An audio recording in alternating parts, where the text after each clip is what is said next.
Alright, welcome back to Car Talks, where I rant, ramble, rave, whatever, fitness, training, life. And talking a little bit about, say, who you let influence you.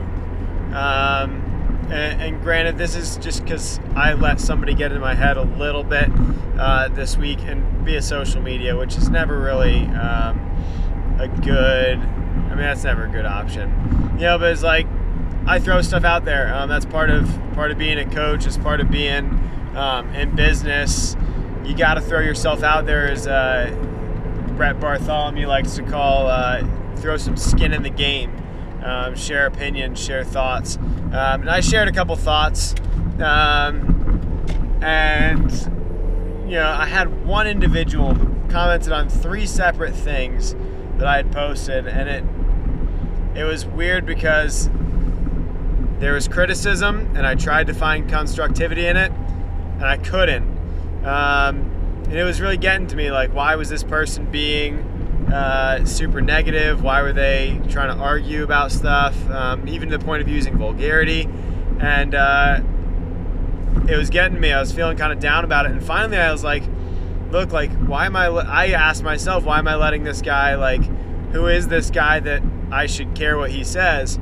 And so finally I went and looked at this guy's profile and was like, all right, like, doesn't really do much of his own talking. And then finally looked at, like, what he replies to, because people forget that you can see that on social media. And it's like, especially Twitter of all places. And it's like, the person had nothing positive to comment to anybody. Anybody he commented, he always had some kind of negative criticism. And there's a difference between constructive criticism and just pure criticism. And it's like, you know, you got to look at who's being influenced, right? Eventually I just like, all right, fine, I'm just going to block this guy. You know, it's not the first time this person had done this to me before, so I was like, why am I letting that influence me, right? And negative people, negative influences can do far more than just having, it can be more than just a nuisance, right? Like, it can have an impact on your mental health. And I think it's just one of those things where so many times, especially with today's use of social platforms, whether it's Reddit, Twitter, Instagram, you name it, I think there's a lot of opportunity to be influenced by negativity. There's a lot of opportunity to be influenced by things that can bring you down. And at the end of the day, it comes into monitoring how you're going to handle that, or who you're going to let influence you. I keep a very small Twitter following just because, you know, I've had to deal with that myself. It's like, I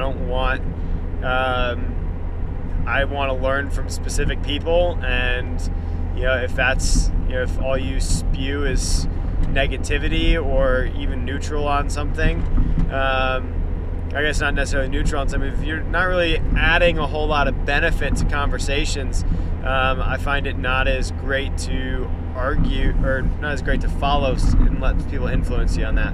So I don't know, it's just an interesting thought on who you let influence you. You don't really need to let people influence your daily thoughts like that. So that's today's little car talk, car rant, and until next time, we'll see you later.